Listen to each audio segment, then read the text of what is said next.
The 2019 Academy Awards just finished up. Matt and I, we just came from backstage. There's so much to talk about. I'm Elizabeth Wagmeister. This is Matt Donnelly. They were a ton of surprises. First, we've got to start with the biggest surprise of the night. Green Book walked away with Best Picture. You could hear the screams all throughout every floor of the Dolby Theater here in Hollywood. I think took everyone by surprise.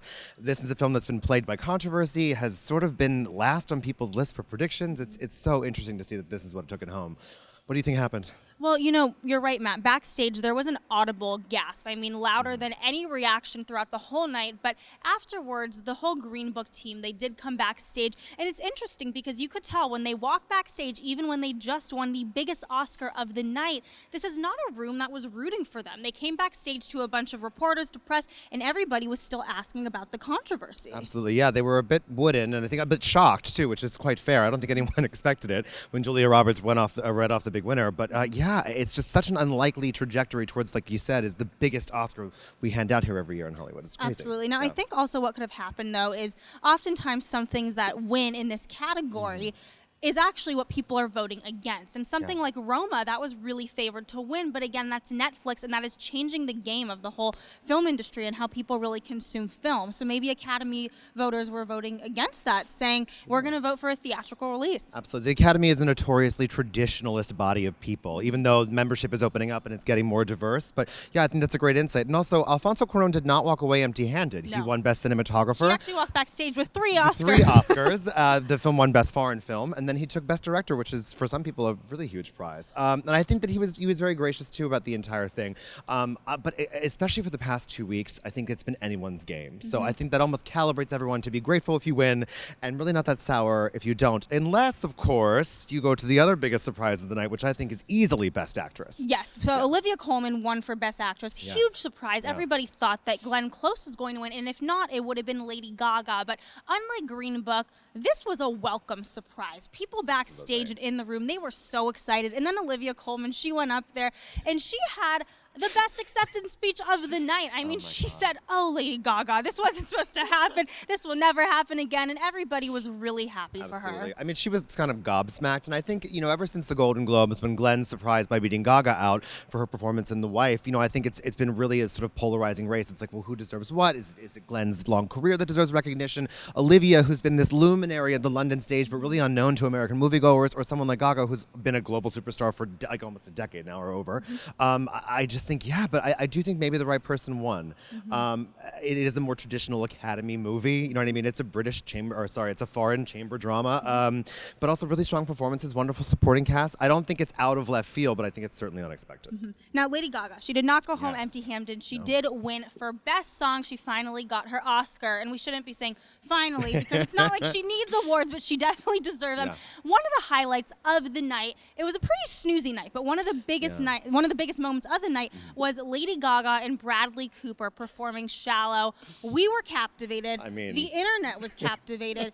They were captivated by each other. This was probably my favorite moment of the night. For sure, and it came pretty late in the show, so you've got, at least where we were backstage, it gets a little like, you know, people get stoic and people are sort of really deep into their night, but when that happened, it was like a bunch of lovesick teenagers screaming and throwing stuff at the screens. But yeah, I think really a deserved moment for the two of them too. You know, you and I spoke before about how when this film started rolling out at the summer festivals in Venice and in Toronto, it really was such an easy front runner, and not just for original song, for awards in every category, including director, which Bradley wound up not even getting nominated for the Academy Awards. One of the biggest shocks of award season. Crazy shutout. But it was nice to see them still have that sort of moment of reckoning. And Bradley, you know, had yet to perform the song with her at any significant award show. She did perform it solo at the Grammys, but to see them both do it, especially at the end with their pressing faces, I just think it'll be a very notorious Oscar and sweet Oscar moment for years to come. Yes, and I think, you know, with Bradley's snub, and of course, he didn't win, the film didn't win, Gaga was the sole winner for the song. It was a winning moment for them. Everybody in that theater, they were on their feet, they were standing, it was a round of applause. It was definitely a big moment of the night, but you brought up a good point. There were a lot of surprises tonight, and I think that maybe is one positive product of not having a host. Without a host, the show, it was pretty snoozy. I know the two of us were a little underwhelmed, but it did bring us to just focus on the film, which I guess isn't that the point of the Oscars. Yeah, I think Awkwafina and John Mulaney said it best, and they sort of made a joke about it, but the Oscars is supposed to be Hollywood's night, and it's not always the most compelling TV. It's long red carpets, it's a lot of pageantry, but I think it really does make this sort of dog race what the underpinning moment of this event is and is probably supposed to be. I think some presenters did great. I mean, obviously opening the show with Tina Fey and Amy Poehler and Maya Rudolph, I would have loved to see those three ladies host this the entire time. Yes. Did you feel like something was missing without a monologue? I did. I mean, I think when it started, the three of them came out and Yeah. everybody was saying, this is great, but why aren't they hosting? So then it kind of left you wondering, why didn't they just host? And it did feel like something was missing. I mean, there was no comedy really, other than Spike Lee and Samuel L. Jackson, who I'm starting my campaign now for them to host together next year.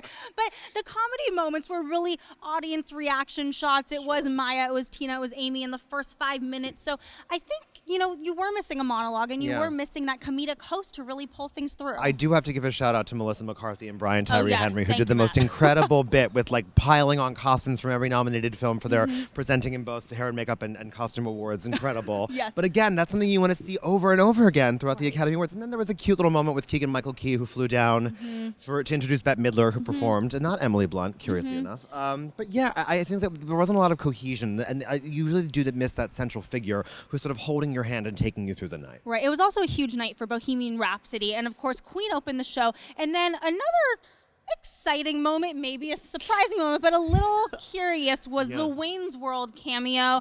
It was fun for 2.5 seconds, and then I think it just fell flat. What did you think, Matt? I thought the same thing, and also it's so interesting because watching the show together, they sort of opened with Queen and then went right to commercial. It was a very very odd. bizarre sort of okay, here's a It's concert like from not the Grammys. No, it's not the Grammys. Academy Awards. Yeah, absolutely. Yes, I think that could probably use a bit stronger, a bit more guidance. But again, usually when you have one host, they employ a writer's room of 12 to 15 people that work for 2 months to pull this entire thing together. If they're going to pursue no host next year, I think they'll probably spend a little more time developing what exactly the show should be. And also, I didn't get the final count, but I don't think we went any shorter than we have in previous years. Right. Yeah. And I will say, though, with all of the missteps of the Academy, with not having a host, I think it was better than expected, at least in my opinion. I think a lot of critics were expecting the show to be a disaster and were expecting it just to fall flat. It didn't. It was a little boring, but it was a good show. Now, we can't leave without not mentioning Spike Lee, Oh my who God. kind of became the star of the Oscars just by way of his audience reaction shots. Also, we heard it. We know it was bleeped on TV, but he did drop an F-bomb in the beginning of his acceptance. An MF bomb. An he dropped, MF-bomb, in a threat to the production orchestra pit, putting up the shot clock of how much time you have to finish your acceptance speech. So, which I'm glad, because he deserved that moment, as Black Klansman didn't really win any other significant award. And speaking of which, there were reports from the ballroom that said when Green Book actually did win Best Picture, Spike became very upset. One outlet compared him to Kanye storming the VMAs when Taylor Swift won over Beyonce. And I believe it was Jordan Peele, again reportedly, that sort of talked him off the ledge and had him sit back down in his seat. Spike did come backstage, and he didn't touch too much on what happened in the moment, but he did say he felt like he likened the Best Picture race to Madison Square Garden and said the refs made the wrong call with Green Book. But he's sort of been a bit tense about that film for the past couple of weeks, like many of us have. Like many have. And when Spike won, everybody was going crazy. They were so excited for him. Now, Matt, final thoughts. What did you think about this year's show? It wasn't a disaster, which I think is really promising for the prospect. Is that sad when we say it's not a disaster and that's the bar we're setting here?